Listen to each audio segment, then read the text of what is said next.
আসসালামু আলাইকুম প্রিয় ভাইরা, কেমন আছেন? আশা করি সকলে ভালো আছেন এবং সুস্থ আছেন। দেশ ও প্রবাস থেকে যারা আমার এই ভিডিওটি দেখতেছেন অবশ্যই আমার চ্যানেলটি সাবস্ক্রাইব করে দেবেন।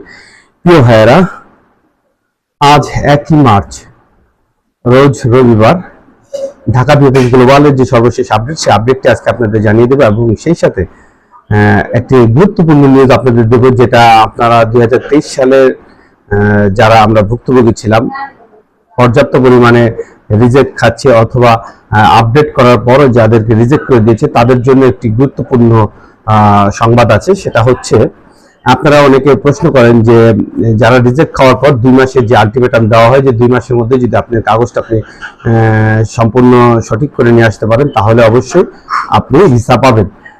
এখন এই যে আপিল করার কথাটা যে বলে, এটার একটি নমুনা, অর্থাৎ এরকম আমার মাধ্যমের একটি কাগজ আমি আপনাদের দেখাচ্ছি, যে কাগজটা পেপুত্রাতে প্যাক করার পর পেপুত্রা থেকে জানানো হয়েছিল যে আপনার কাগজটি সঠিক আছে এবং আপনাকে 26-এর কোঠায় একটি নুলস্থা দেওয়া হবে। এবং এটা কিন্তু অলরেডি কাগজটি কিন্তু আপডেট করার পরও কিন্তু রিজেক্ট করা হয়েছিল। রিজেক্টের যে পেপার, সেই পেপার এবং নুলস্থার যে কপি, সেগুলো দিয়ে কিন্তু পেপুত্রায় আবার প্যাক করা হয়েছিল। পেপুত্রা থেকে এই উত্তরটি দেওয়া হয়েছে। আমি সেই কাগজটি আপনাদের স্ক্রিনে দিয়ে দিচ্ছি, আপনারা দেখে নিন। যাই হোক, আমি এখানে নামটা হাইড করে রেখেছি কারণ এটা দেওয়াটা ঠিক হবে না, এই জন্য আপনারা পেপারটি দেখেন, হয়তো অনেকের জন্য উপকার হতে পারে। যাই হোক, এটা নাপোলি শহরের। আপনারা আরেকটি বিষয় আপনাদের বলি, যারা 2026 সালের স্পন্সর ভিসা যারা আবেদন করেছিলেন তাদের কিন্তু অলরেডি বিভিন্ন শহরের কোঠার একটি লিস্ট দেওয়া হয়েছে। আমি আমার ফেসবুক যে পোস্ট আছে সেই পোস্টে আমি সেই লিস্টটা দিয়ে দিচ্ছি, আপনারা ওইখান থেকে দেখে নেবেন। আপনাদের বলেছিলাম যে যখনই এই ধরনের লিস্ট পাবো তখনই আমি আপনাদেরকে জানিয়ে দেব। যেহেতু লিস্টটা এসে পড়েছে সেহেতু আপনারা ওইখান থেকে দেখে আপনারা আপনাদের যে কোঠা কতটুকু আছে সেটা জানতে পারবেন। তবে পূর্ণাঙ্গ কোঠা ওখানে নেই, তবে যতটুকু আছে আমি ততটুকু আমি তাদেরকে দিয়ে দিচ্ছি। প্রিয় ভাইরা, এবার আসেন যে 2023 সালে আমরা যারা ভুক্তভোগী তাদের সবচেয়ে কঠিন এবং ক্রান্তিলগ্ন সময় আমরা পার করতেছি। এর একটি অন্যতম কারণ আছে, ঢাকা বিএফএস গ্লোবাল থেকে ইতালি এম্বাসি, যেটা আমার যেটা মনে হয় আর কি, যে 2023 সালে আমরা যারা ভুক্তভোগী ছিলাম আমাদেরকে তারা আর ভিসা না দিয়ে তারা আমাদের ফাইলগুলো ক্লিয়ার করে দেবে। অর্থাৎ তারা পর্যাপ্ত পরিমাণে প্রতিদিন এসএমএস দিচ্ছে এবং মেসেজ দিয়ে এগুলোকে ক্লিয়ার করে দিচ্ছে।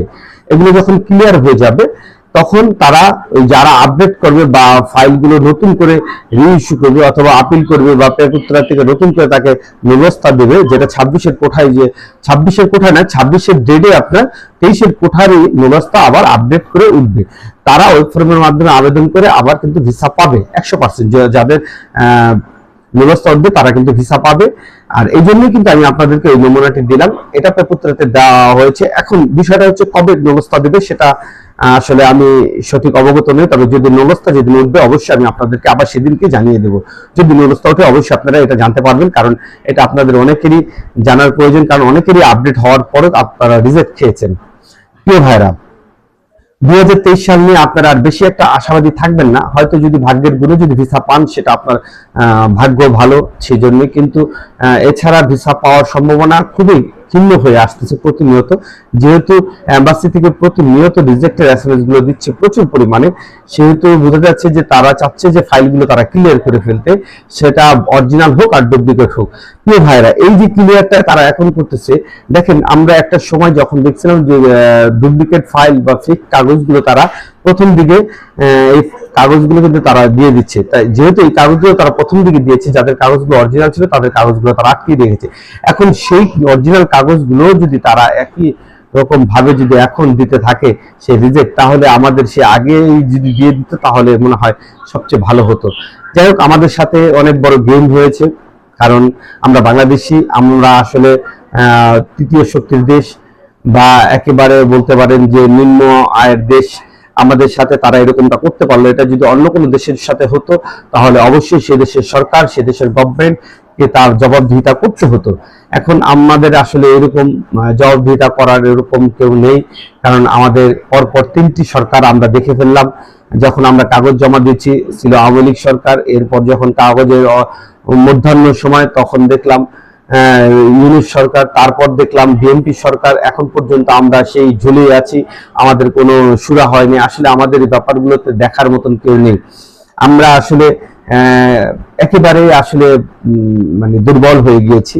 যাই হোক, আসলে 23-এর ব্যাপারে এর চেয়ে বেশি কিছু বলার নেই। এবার আসলে 2026 সালের বিষয়ে কিছু কথা বলি।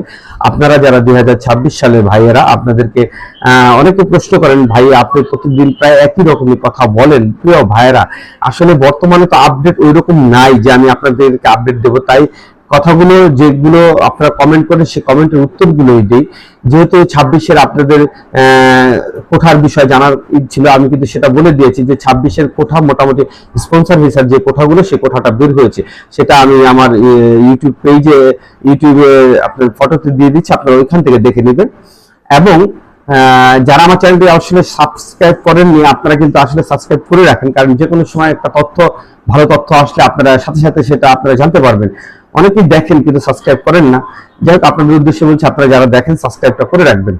প্রিয় ভাইরা, আপনারা 2026 সালে যারা আবেদন করেছেন, আপনাদের জন্য কিন্তু আলহামদুলিল্লাহ সুখবর, অলরেডি নুরুস্তা হাতে এসেছে এবং নুরুস্তা বের হয়েছে। তবে দুঃখজনক বিষয় হচ্ছে প্রচুর পরিমাণে